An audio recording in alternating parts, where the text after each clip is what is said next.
already just gone 7:30, so we've started. If you don't know who I am, I'm Ed Seyfried. I'm Chief Executive of Old Gold Racing, but I'd particularly like to welcome our panel this evening, which is all based around our new horse down with Gary Moore. So Gary and Jamie Moore are sitting there, if you're me. And then we've got Josh. The wrong way around. Sorry, it's Josh, isn't it? So it's Josh and Gary are there, and then Jamie's there, and then we've got Haley there. So thank you very, very much, the 1, 2, 3, 4 of you for joining us, and thank you very much, Francesca, for once again hosting these things. Oops, and that's my script just blown away. I'm actually going to get out. We thought you did it all unscripted. What do you mean, your script? It's your script. It's your script. I just need to know what you were going to say rather than what I was. Okay.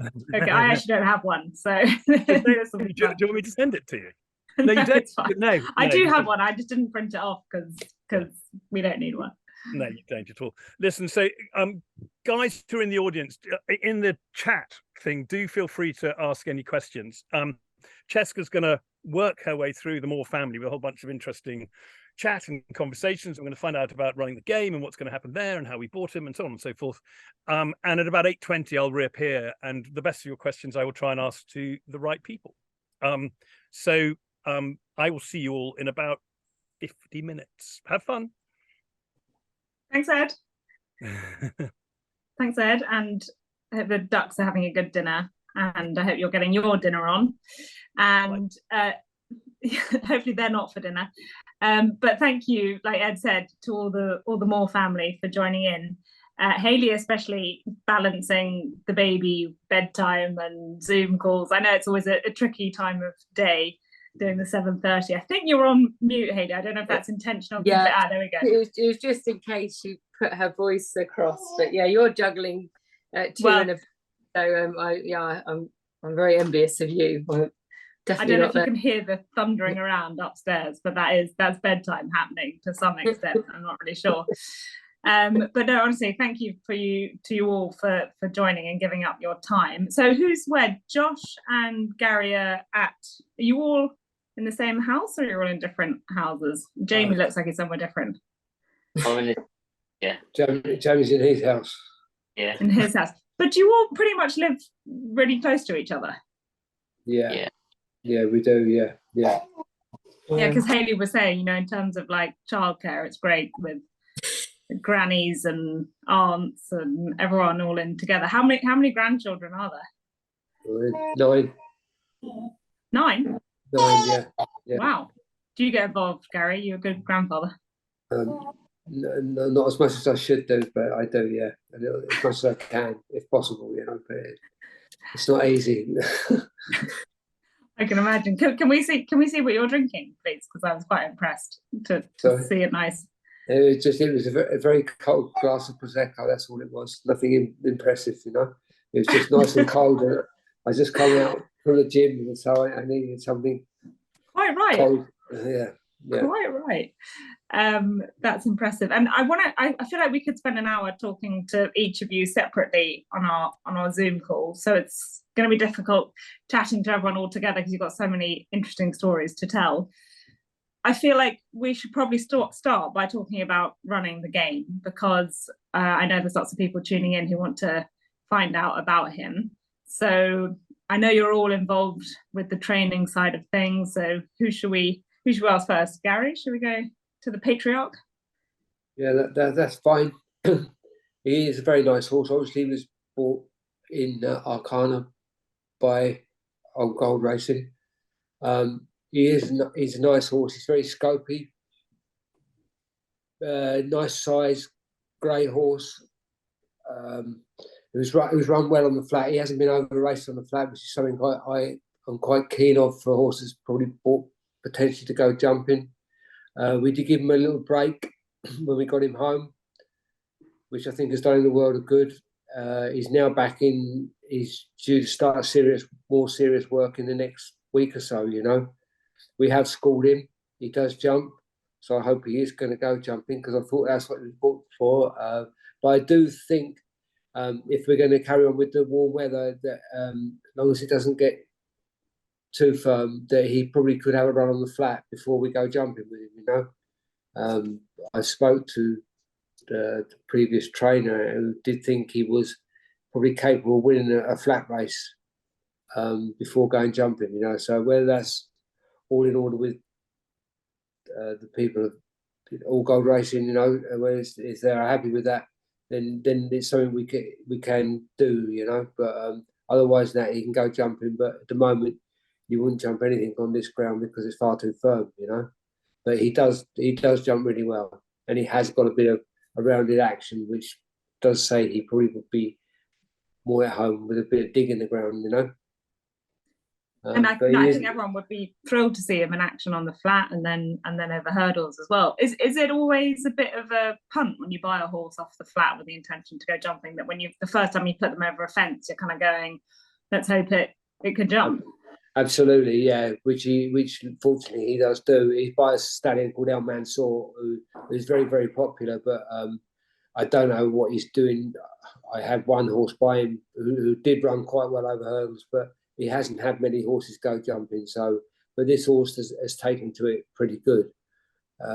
He's never gone left or right. He's gone straight as an arrow. So, which is something I like, and he knows where his feet are basically when he lands. Is it hard if you have a horse that kind of does a bit of both, jumping and flat? Like, is it hard, like one minute you kind of training them as a flat horse and then you're training them as a horse that jumps, or is it all just a question of getting them fit and then the ones that can jump and? Yeah, the ones that can jump, the ones that jump good will always be improved for jumping. And you know, like a horse, I think jumping will make a flat horse better because I think it makes them stronger, and I think they finish their races off better. But you know, there's no reason why this horse can't do the two. He wouldn't want too much of it, but you know, because it's a long old jumping season, he's got ahead of him. But there's no reason why he can't have 1/2 races on the flat, possibly.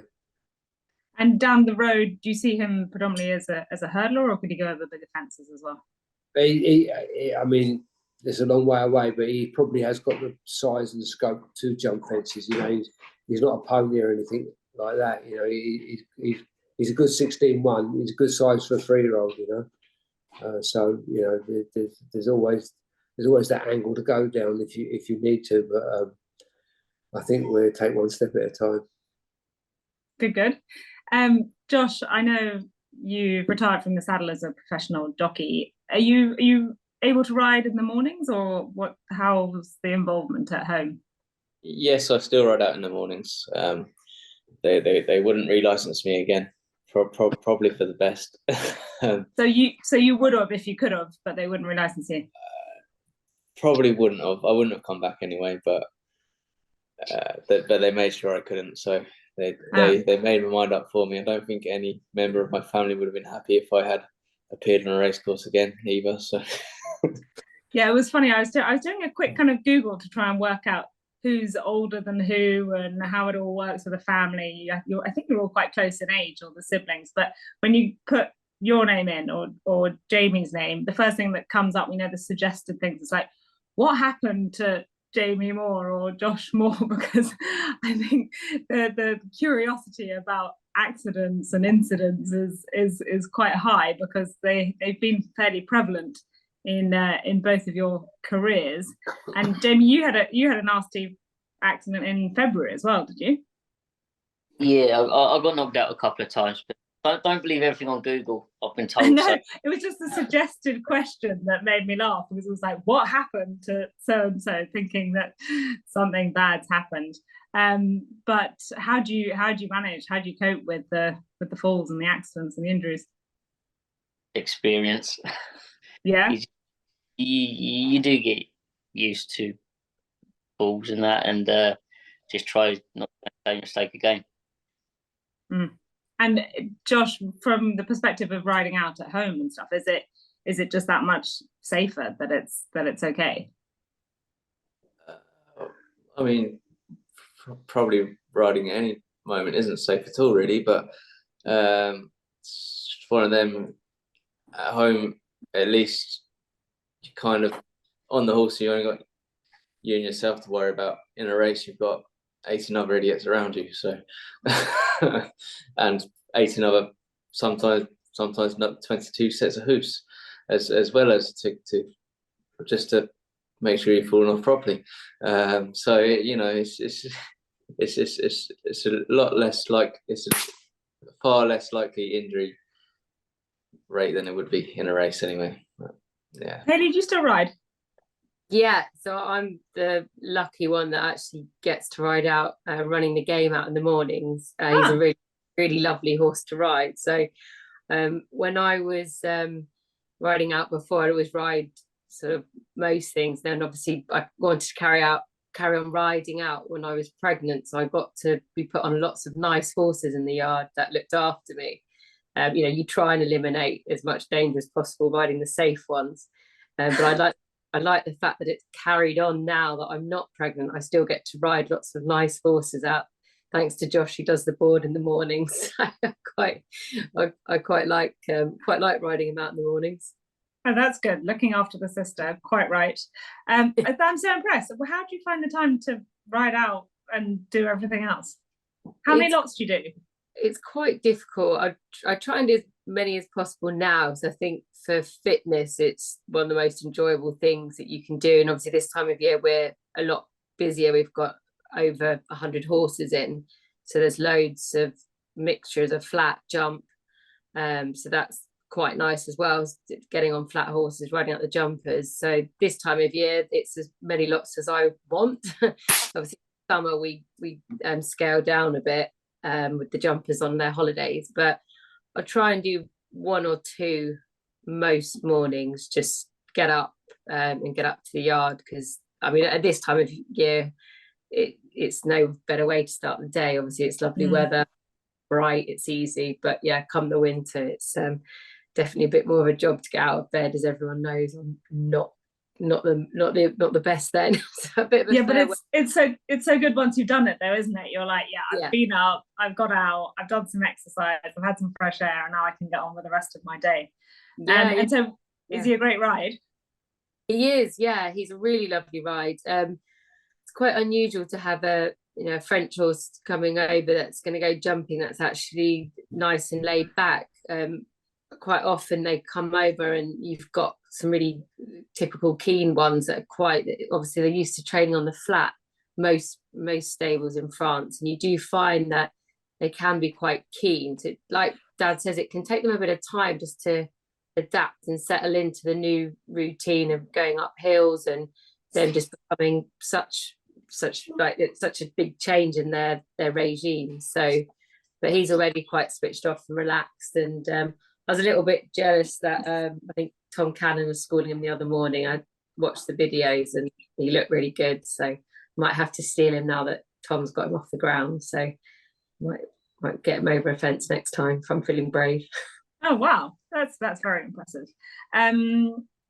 What has he got a stable name? Someone just popped up asking, because it's quite a mouthful running the game. No, I've been calling him Gamer because gaming's so popular these days, so I've just been calling him Gamer. Running the game. Fair enough. If anyone's got a better suggestion, we're very open to any name. But yeah, but gaming's huge now, so I thought, yeah, Gamer, running the game. Yeah, but also talking about running, you and Josh, right, ran the marathon. Like a few weeks after giving birth or something insane, right?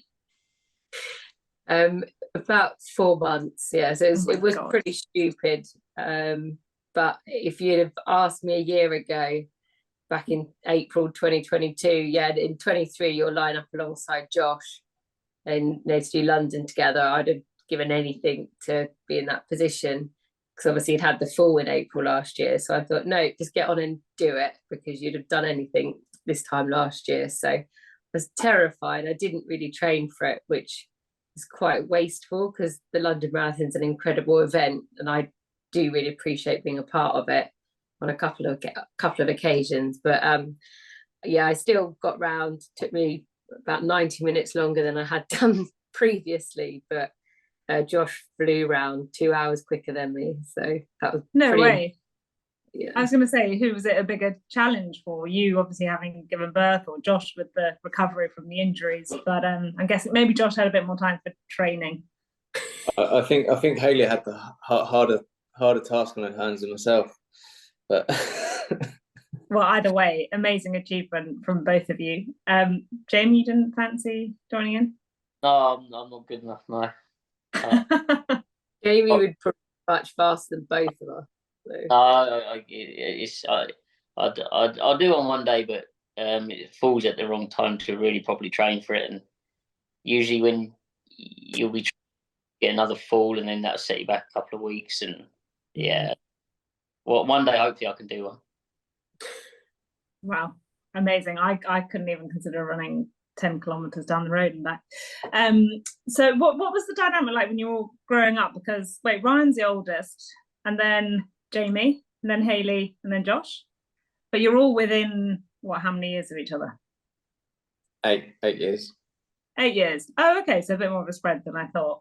And Hayley, what was it like growing up as the only girl and amongst all these boys?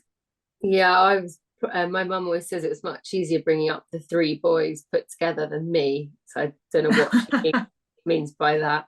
But it was really good fun. We had lovely childhoods. We kind of used to run over to the yard after school. My granddad, Dad's dad, Charlie, he normally would rock up with some random pony that probably needed breaking in. So he'd put the apprentices on in the yard, and it was really good fun. I think it's probably what taught mostly Jamie and Ryan how to ride properly. We were always given these real wild ponies that needed breaking in, so they literally taught them from scratch, and it was really good fun actually. I think we had a lot of freedom. Growing up in Brighton was good fun. We had the city, and then you had the South Downs to ride over, and we just used to go off for hours, like no mobile phones, just riding across the downs and like jumping whatever we wanted. And I suppose we were back before dark, so that was good. But it was, I think times have changed sadly, but we had a lot of freedom, got to do what we wanted, and Ryan was very much in charge of where we were going, what we were doing, and I know he was very much the one that led us to, like, across on these long rides. So yeah, lots of happy memories of kids growing up riding ponies. Really, we're really lucky. That sounds so idyllic. How gorgeous. And Jamie, you said you don't have to believe everything you read on Google, but a quick Google Wikipedia search told me that your grandfather, Charlie Moore, so Gary's father, started training by accident. He was a second-hand car salesman. Is that correct or incorrect? Yeah, best of asking Dad though. He'd probably know the stories. Yeah, come on, Gary, tell us the story. Yeah, that was very true. Very true. Yeah, he was. He lived in Swindon and got evacuated from there down to Brighton in the war. He was basically he was working for a guy who was a car salesman in Brighton, and his job that day was to go to Birmingham, deliver a car in Birmingham. So he went overnight, and he rang his boss that day and said, "What we've done was deliver the car. What do you want us to do now?" He said, "Well, the day's yours. Do what you like." So anyway, he'd always been involved with horses and interested. On his way back, they used to have a sale at Sandown Park then, and he called in there, and he was. This is very true. He was scratching his head, and the auctioneer was rude to him. He said, "Was that a bid?" He said, "No, it wasn't." He said, "Well, don't be." He said to my dad, "Don't be scratching your head then." He said, "For your cheek," he said, "take it as a bid." And he ended up buying the horse, £300. This was a lot of money in them days, I guess. So anyway, he didn't have nowhere for it. So when you drive into Brighton, there's the pylons, and that is to say you're now in Brighton. But if you do a left there, there used to be a racehorse trainer called Josh Boyes. So my dad didn't know where to go, and he took it up there. And anyway, and that's how he got into horses, and all of a sudden, about 5 or 6 years later, he started training racehorses. Which is kind of crazy from a car salesman. But I guess Donald McCain nearly went the same route, sort of thing. But he was a lot more successful than my dad was. It sounds like he was quite a character. Like, he swapped 3 truck tires in exchange for a filly one day, did he?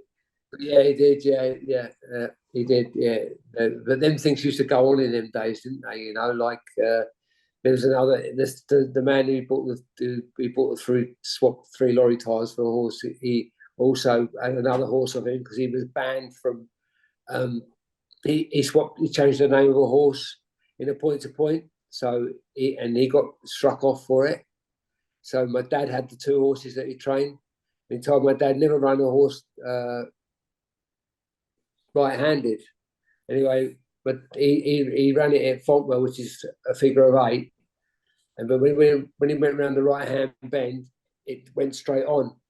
And the man who was struck off then was waiting in the trees at the bottom. He said to the jockey, was Joe Guest. He said to him, I told him not to go right-handed, you know.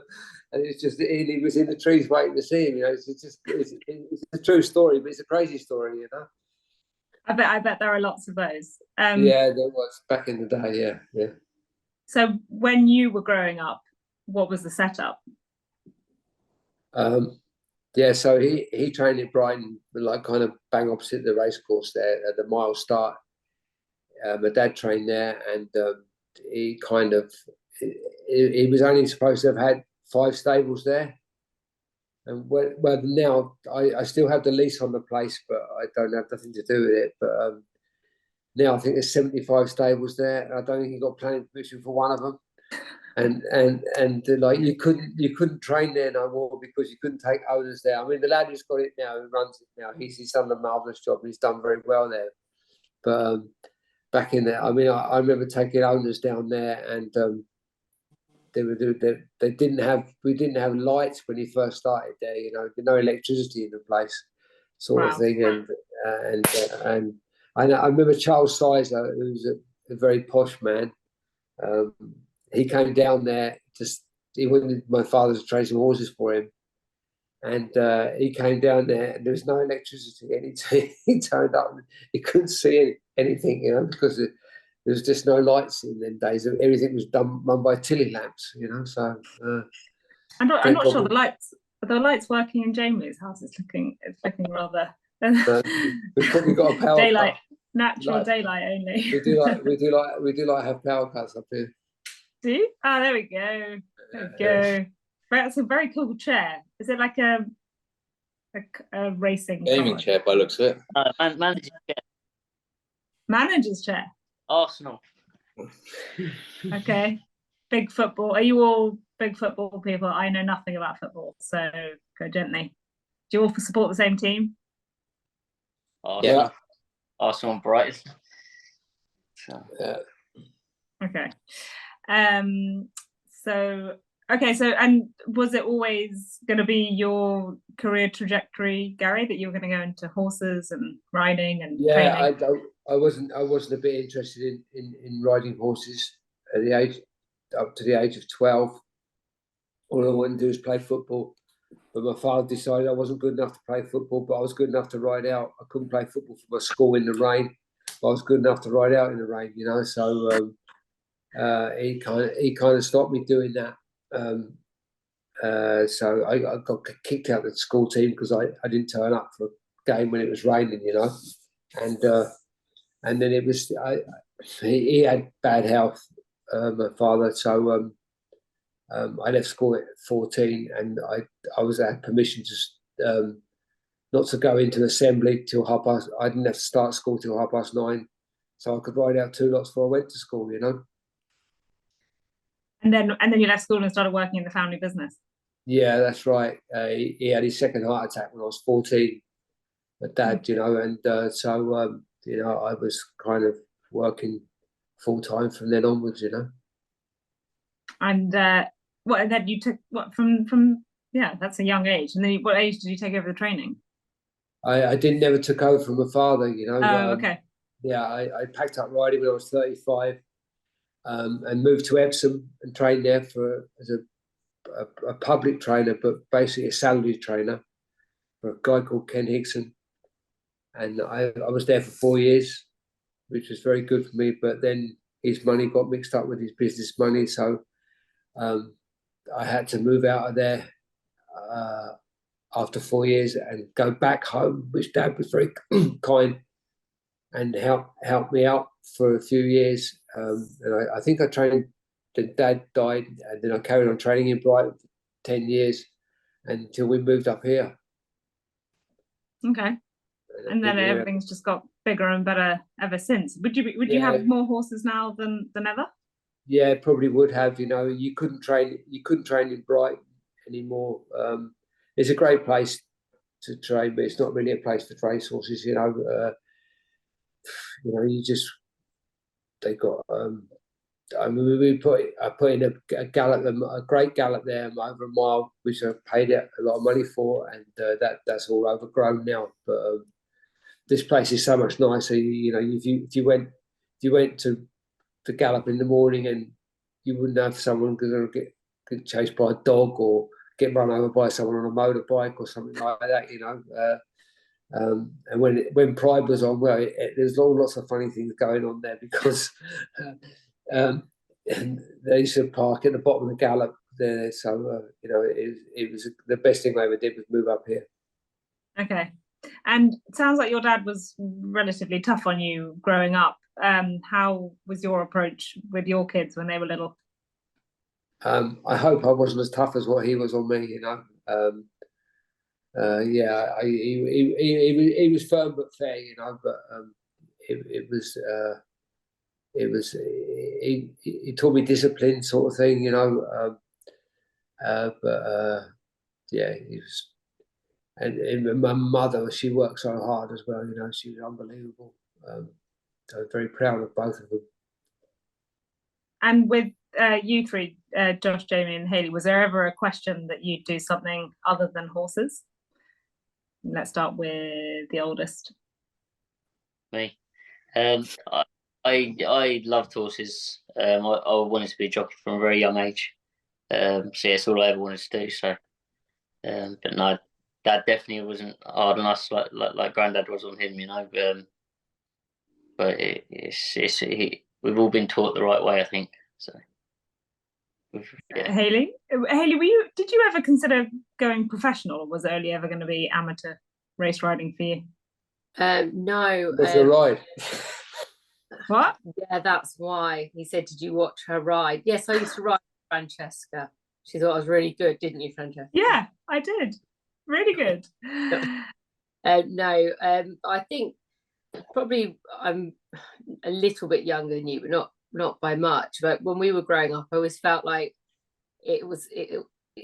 women in racing, it still hadn't really happened then. I think we were probably about 10 years behind that big change, and I was always going to be staying on at school, college, university, and going through that path, and it wasn't ever going to be an option for me to go professional.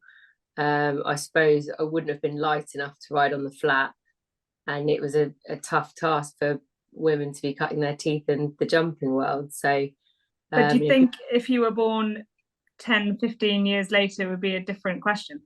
Yeah, I think so, because you've got role models and people that are doing so well now that I think it has changed massively in this country, and we're catching up with around the rest of the world where female riders, there does seem to be plenty of opportunities for them. And I suppose I probably would. I mean, obviously Jamie's got 2 daughters. Probably the last thing he wants to do is see them going on to be jockeys, because he knows how dangerous the sport is.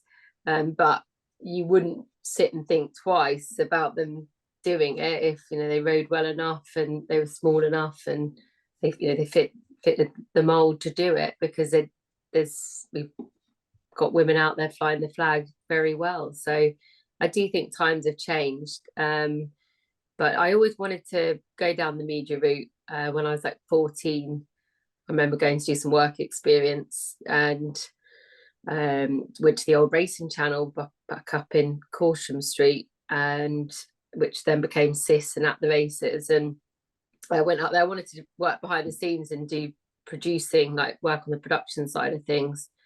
But in any sport really, I like watching sport, but obviously ended up in front of the camera. But I always thought I'd just be an amateur rider and just do it for fun. But yeah, it's definitely changed, I think, the last sort of 10, 15 years with how well women have done in our sport, or the sports. Yeah, I'm with you. I mean, I was always too tall and heavy and not talented enough to be professional, but it never was a question. Like, it was never something that would have been considered.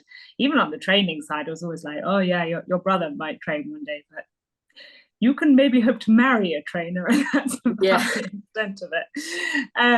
But on the media side of things, something I get asked quite a lot, like, and I think you probably slightly already answered it. You'd like to do other sports? Would you do other types of TV, other shows, other genres in the world of telly?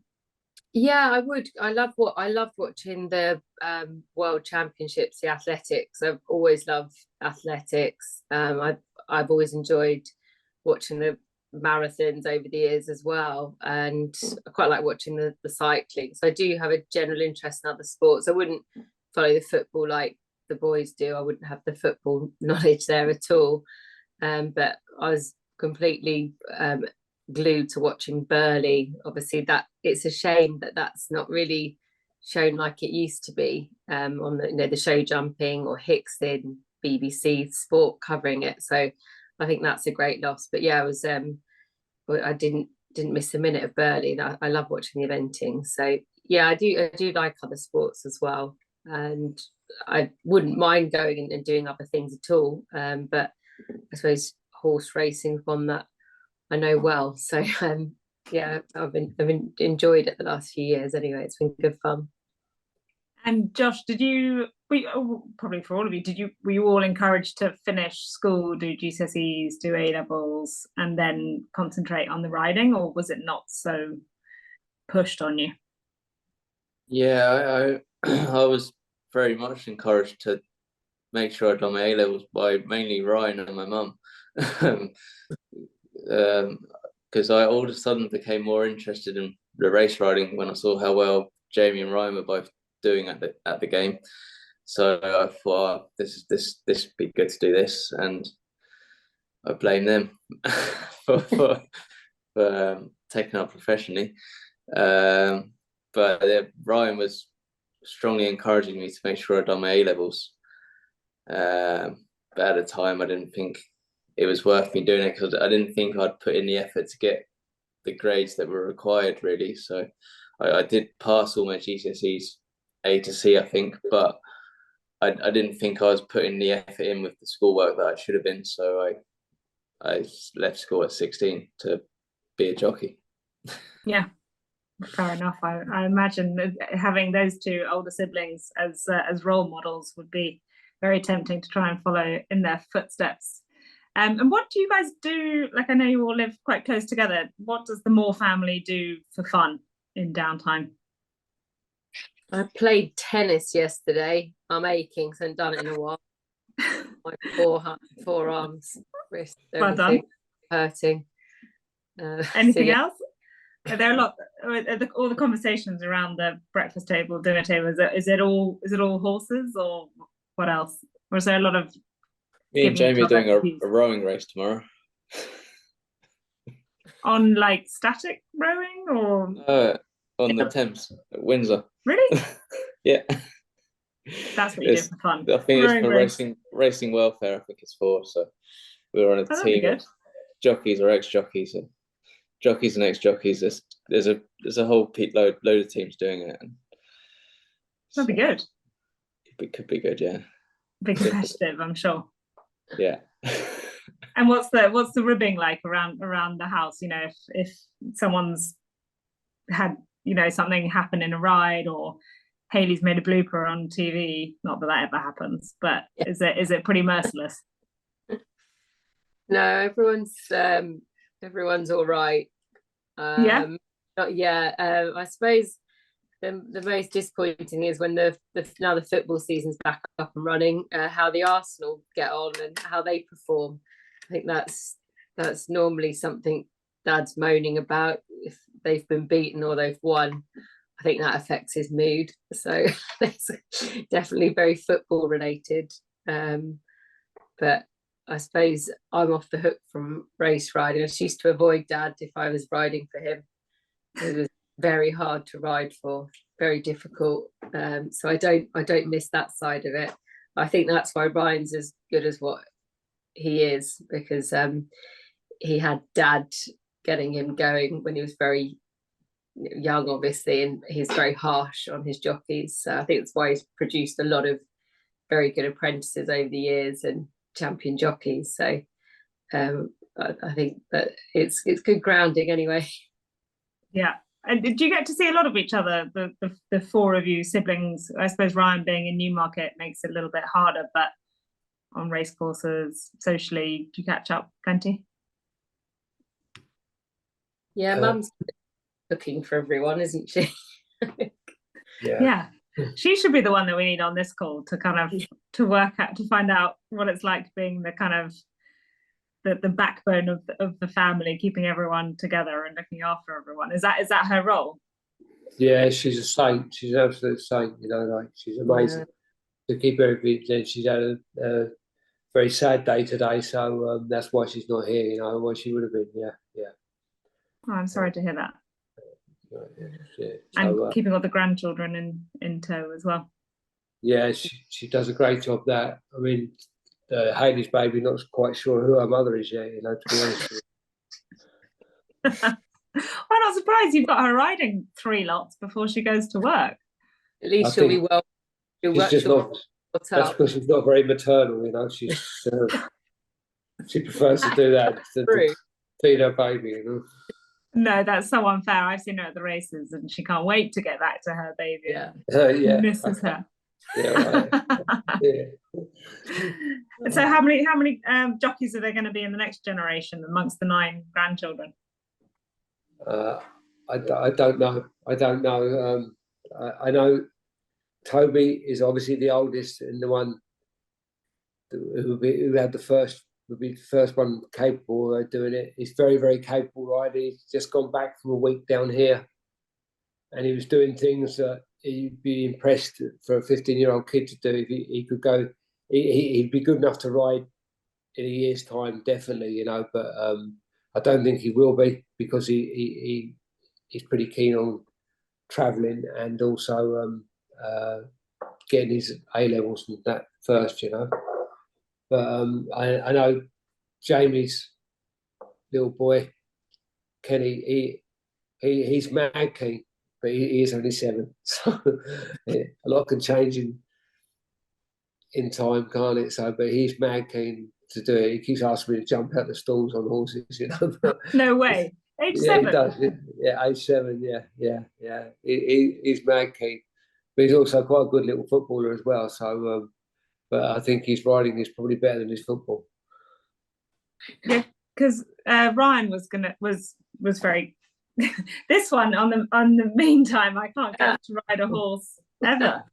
All of these guys, they've got 9 grandchildren. Sensible boy. There's one that's 7, your age, and he's a brilliant jockey, and he wants to jump out the stalls and go racing. Not you, eh? Not you. Where are your pajamas out of interest? I don't know. You don't know, right? Should we find them and hop into bed? Amanda says I can have 5 minutes on her phone, unless I get dressed now. If anyone's got any parenting tips on how to control 7-year-olds, that'd be great. Right, you. Jamie, off you that's go. your department.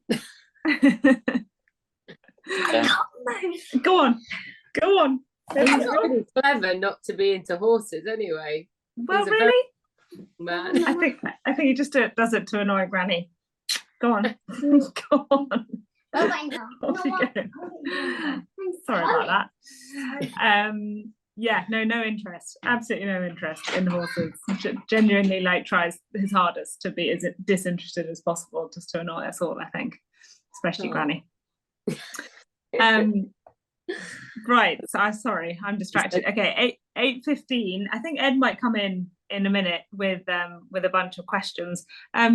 Jamie, how's the season ahead looking for you? Yeah, hopeful. We got some nice horses. They'll be ready to run around middle of October. And then the weather's going to play a part usually for October. Now it seems to stay drier a lot longer. But yeah, it'd be nice to just stay injury free and get the horses to stay healthy. The last couple of seasons have gone well for us, and horses have stayed fit and work well and healthy, and hopefully we can do that again. Is Goshen still going? Yeah, Goshen is. Yeah, he's still going. He'll probably stick to hurdling this year, and anything from 2.5 miles up to 3 mile right-handed. Yeah, what's the key to him? What's the trick? What does he need to be at his best?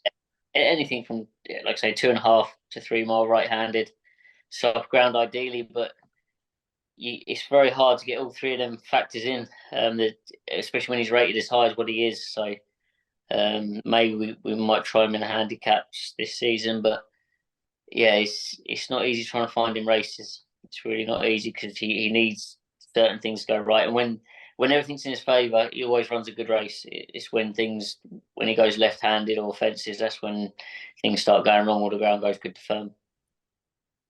I just remember that. I mean, you probably don't want to relive it, but that moment it was the Triumph, wasn't it? Yeah. Over that lot, like the freakish nature of hooking your hind shoe on the front shoe. It's just such bad luck. Yeah, that's right. Yeah. Yeah, you're like, okay, let's not keep going over that one. Who was that? How was the drive home that day? Must have been tough. Yeah, no, I made a mistake and I put him in a situation. Well, it's bad luck, wasn't it? Yeah, I rode him off too long a stride, but yeah, it's just done. So it's not. I can't change it now. No, gosh, I think the whole race course felt sorry for you guys that day. One of those things. And Gary, big hopes for the season ahead. Horses to look out for. Yeah, he got a lot of nice horses. The horse who was the best of the English last year, obviously Bozenith. He's probably the nicest horse we've had for a long time, and same man owns a couple of others as well. Nice horses, Inniston, and another horse called Diaken. The three nice horses, but we have a lot of nice horses as well. A couple come from France. One looks quite a nice horse, including running the game. But there's a couple of others that have won races in France, and they look quite nice, but they're not. They're not. We haven't as many from France as what we normally have. This year they haven't been so easy to buy. I haven't probably got the people to buy them either. So, but we have a couple. But there's a lot of horses that are going chasing this year. Hopefully, that were over hurdles last year. Teddy Blue and things like he scored before he went out to grass at the end of the season. He seemed to jump quite well. We saw pictures of him jumping a hurdle. Every race he's nearly won. He took the top bar with him, but you won't be able to do that over fences. But there's another horse, Arminio. He looked quite a nice horse. There's one or two there that hopefully could be potentially quite decent. Is France your favourite place for sourcing horses? It seems the best place to source jumpers out of. Nowadays. And normally we buy horses that have come out of the hurdles. But this horse that have run over hurdles. But this horse hasn't. He hasn't run over hurdles. He just won on the flat, So we bought quite a nice horse out of Godolphin, which is probably not the best place to buy out of. But he's a lovely horse that probably hadn't. He's got a strong pedigree, but he probably hadn't reached his potential. He was probably asked him to do something he wasn't ready to do. That's on the 3-year-old side, but we've got stacks of 4-year-olds as well, and they've got a lot of unraced horses, stall horses, 3-year-olds that have come. We were bought in France as 2-year-olds, and they're now ready to go. So I couldn't even tell you names of them, to be honest with you, but they're probably not even named, but they're quite nice horses. I think I just thought. Well, I only saw the first half of the question flash up, but it looks like quite a good one. Is there a particular race that's eluded you so far, or one that? Which would be the absolute pinnacle for you as a trainer to win? The races eluded me so far that I would love to win. It's not the pinnacle, but it's obviously the Triumph Hurdle. The two, obviously Goshen would have won, and we've had a couple hit the crossbar in other years, you know. But it's not the be all and end all. But any decent race is nice to win, you know. I'd love a horse to be able to hopefully, Beauzenith, if he as good as what I think, if he improves again like he did this year, and his pedigree says he should do on the dam side, then he could be hopefully a champion hurdle horse, you know. But whether that he might even want to go a bit further than that, that's the only thing. But he's a beautiful horse.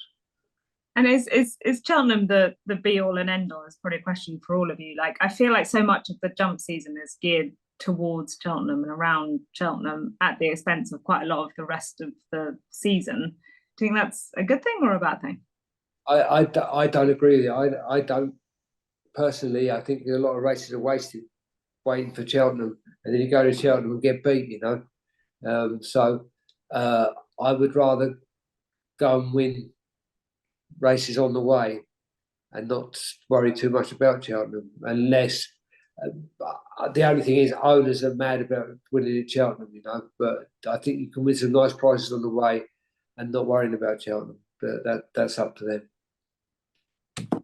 I imagine most trainers would probably have a similar take on it. I know there've been lots of questions coming in, so I think Ed, should we get you back in and it's quite funny because I had my list of questions and you rather brilliantly just asked about 4 of them. So fantastic. But I have got, I mean, I think I've got one for all of you. Sorry, one for all of you in turn, kind of thing. Gary, one for you from Paul Tew. He says, and Paul, he writes great reviews for our Facebook pages. Each time a horse runs, he's highly knowledgeable, great guy.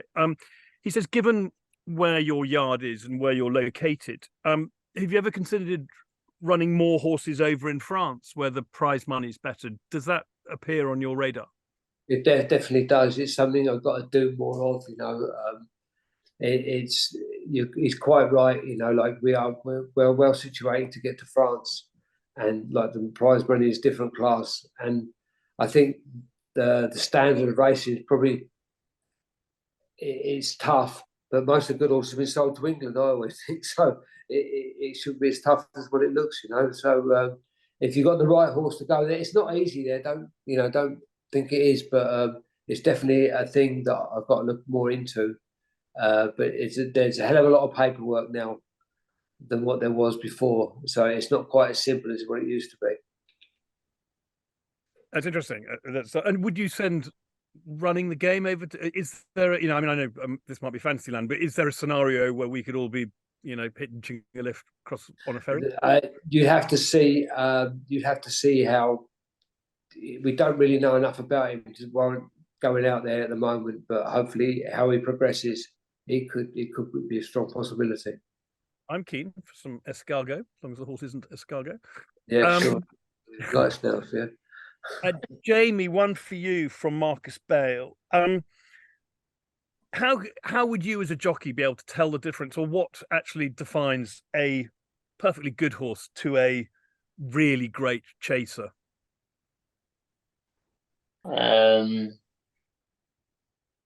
Speed and endurance, I guess. The real good chasers, they can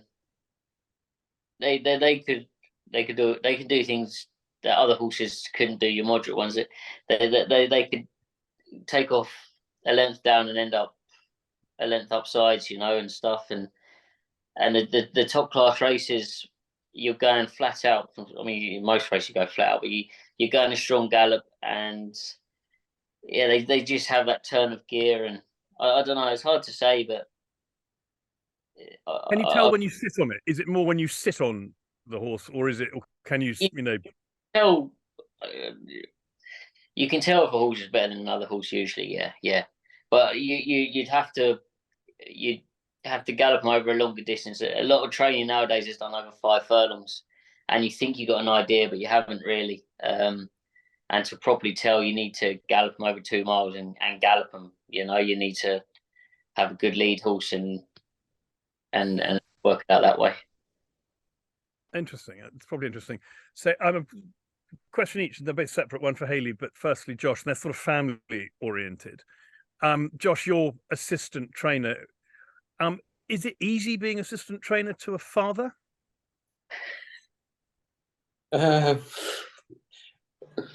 Yeah, like it's I know how to work well with Dad, so it's probably from my point of view it works quite well because I know how Dad's mindset works about things, and so I can sort of work with him.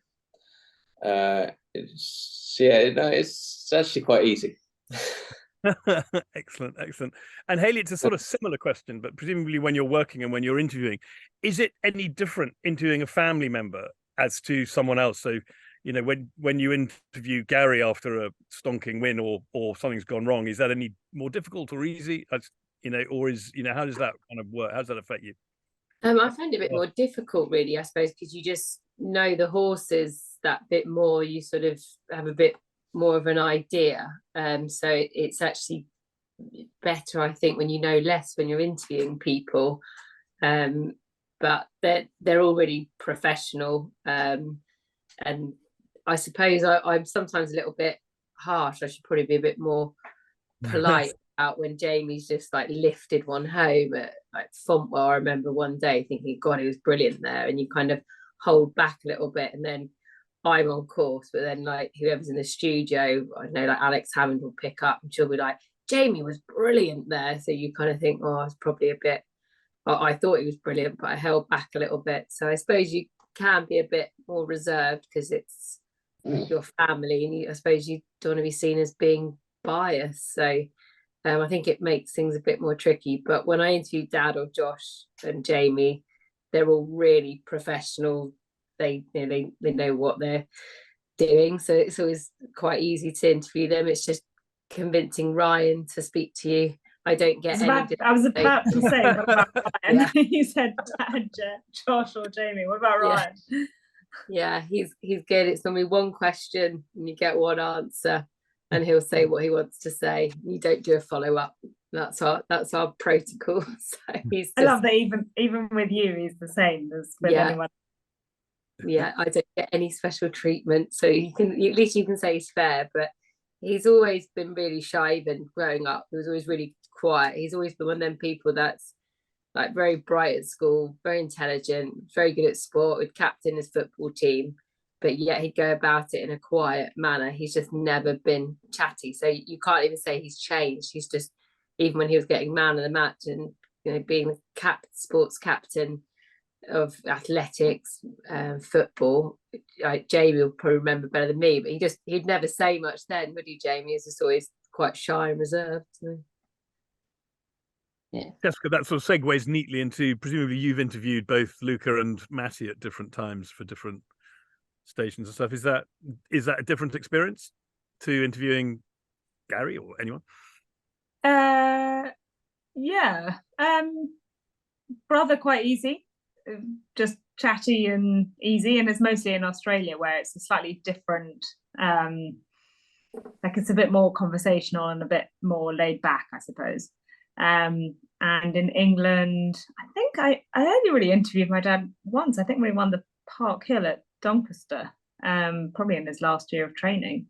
And yeah, no, I think worse. Actually, Ed, you remember we did a little Old Gold interview at home with the parents, and what was it? I asked, like, my first question was like, oh, and so, you know, tell me, how was it that, having been born in Italy and raised in Italy, how come you found yourself in England? And he went, well, I didn't find myself in England. I moved to England. I was like, oh, for God's sake. Like, so, you know, if there's anyone else asking that in that way, you wouldn't kind of pick holes. But yeah, no, I always, I suppose from when I started on TV, I always had images of my parents sat there on the sofa watching me going, oh, that'd be ridiculous, and, you know, she got that wrong and all the rest of it. So I imagine it's probably a bit similar for Hayley. It's funny though, like we've both ended up you know, working in the sport and on TV and from racing families, but I suppose my pathway was like, I wanted to do it. You almost sort of fell into it, didn't you? Like you just ended up doing it really, when again from being in Australia? Yeah, I suppose I did university and did languages because I didn't really know what I was going to do. Always wanted to do something with horses, but didn't know what it was going to be. And I think I'd spent a day like shielding Clare Balding, or shadowing even, and a day without the races as well. And I don't know, I think I just thought I can't do that. I'm not quick enough, and and there's no, I suppose I felt like there wasn't really an obvious pathway into it without being really keen. And probably in Australia they kind of put me right in the situation. I thought, oh yeah, maybe I can do that.